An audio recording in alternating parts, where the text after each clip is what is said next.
एक वस्तु का विक्रय मूल्य 2 गुना कर दिया जाए तो लाभ 4 गुना हो जाता है, तो उसका मूल लाभ प्रतिशत क्या है?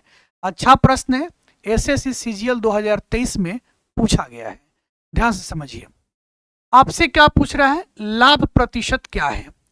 एक बात बताइए, लाभ यानी कि प्रॉफिट बराबर क्या होता है? SP minus CP, selling price minus cost price, यानी विक्रय मूल्य माइनस क्रय मूल्य। प्रश्न ये कह रहा है कि विक्रय मूल्य को 2 गुना कर दिया जाए, यानी कि यह विक्रय मूल्य पहले एसपी है, अब इसको 2 गुना कर दिया जाए, मतलब ये हो गया 2 एसपी। फिर क्या कह रहा है कि लाभ 4 गुना हो जाता है। पहले लाभ पी था, अब लाभ क्या हो जाएगा? 4 पी हो जाएगा, 4 गुना हो जा रहा है, तो बराबर माइनस यहां पे क्या है? सीपी। पहले एसपी था, अब 2 एसपी बन गया। पहले पी था, अब 4 पी बन गया। पहले भी सीपी था, अभी भी सीपी ही है। अब यहां पर लॉजिकल तरीके से समझिएगा, 4 को हम 4 रहने दिए, ये प्रॉफिट है और प्रॉफिट के बदला में हम लिख सकते हैं एसपी माइनस सीपी। इस प्रॉफिट के बदला में एसपी माइनस सीपी, क्योंकि प्रॉफिट किसको कहते हैं? एसपी माइनस सीपी को कहते हैं। बराबर में है 2 एसपी माइनस सीपी। यहां से अब गुना कर लीजिए, ये हो गया 4 एसपी माइनस 4 सीपी, बराबर में ये हो गया 2 एसपी माइनस सीपी। अब यहां से एक छोटा सा कैलकुलेशन कर लेना है, ध्यान दीजिएगा। ये 2 एसपी प्लस में है, इधर आएगा तो माइनस 2 एसपी हो जाएगा, तो 4 एसपी में से यह 2 एसपी इधर आकर माइनस होगा, तो क्या बचेगा? 2 एसपी बचेगा, बराबर। अच्छा, ये माइनस सीपी है, ये माइनस 4 सीपी उधर जाएगा तो प्लस 4 सीपी, तो minus CP plus 4 CP 3 CP हो जाएगा। और यहां से अगर हम एसपी बटा सीपी निकालना चाहें तो एसपी के सामने सीपी के मान को लिखते हैं, सीपी के सामने एसपी को मान को लिखते हैं, फिर क्रॉस मल्टीप्लाई कीजिएगा, फिर यही बात आ जाएगा। यहां पर एसपी 3 है, सीपी 2 है, मतलब क्या हुआ कि खरीदे हैं 2 रुपया में और बेचे हैं 3 रुपया में। तो 2 रुपया में खरीद कर अगर हम 3 रुपया में बेचेंगे तो हमें क्या होगा? प्रॉफिट होगा। हमको प्रतिशत प्रॉफिट निकालना है। 2 में खरीद कर 3 में बेचेंगे, प्रॉफिट 1 का होगा।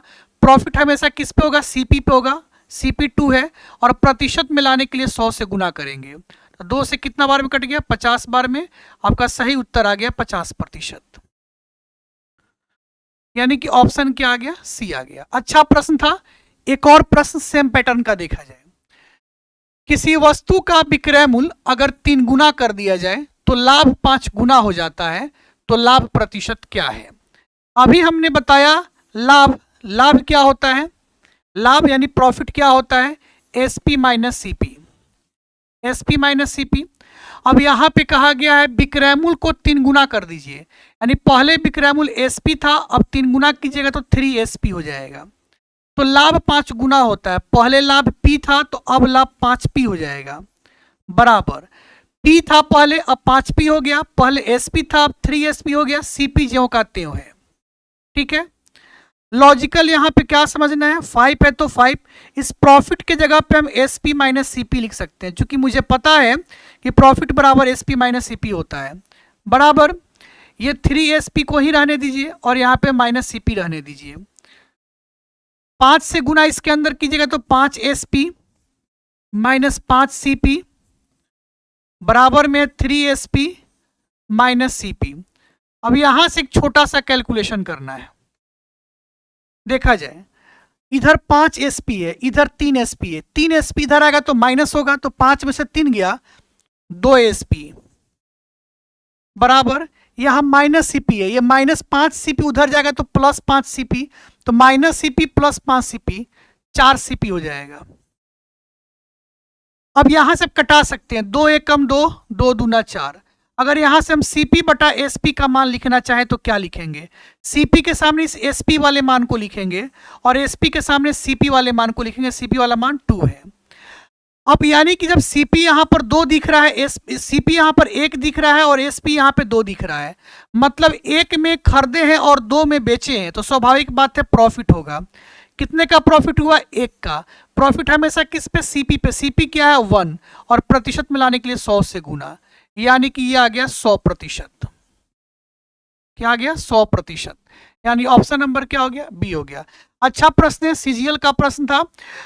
हम डेली आपके लिए एक वीडियो के अंदर 3 प्रश्न लेकर आते हैं और तीनों प्रश्न बिल्कुल सेम पैटर्न के होते हैं, जिसमें से 2 प्रश्न हम बनाते हैं और एक प्रश्न आपके लिए होमवर्क देते हैं।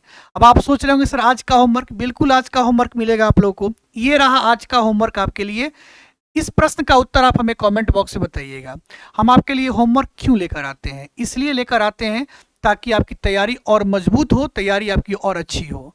हम एसएससी सीजीएल का ही प्रश्न क्यों लेकर आते हैं आपके लिए? इसलिए लेकर आते हैं कि अगर एसएससी सीजीएल के प्रीवियस ईयर क्वेश्चन पे आपकी पकड़ बन जाती है, आपकी मजबूती बन जाती है, तो आप हर एग्जाम को आसानी से क्रैक कर सकते हैं। इसलिए पीवाईक्यू पे ध्यान देना है और साथ ही होमवर्क पे ध्यान देना है। इससे क्या होगा, आपके सिलेक्शन का रास्ता काफ़ी आसान हो जाएगा। वीडियो अच्छा लगा हो तो वीडियो को लाइक कर दीजिएगा, शेयर खूब दबा कर दीजिएगा, फॉलो भी कर लीजिएगा। और हाँ, सबसे इम्पोर्टेंट बात, अपना ध्यान रखिएगा, अपना ख्याल रखिएगा और खूब मन लगाकर पढ़िएगा। नमस्कार, प्रणाम, मैं हूँ मैथ्स जोन, एक कदम शिक्षा की ओर।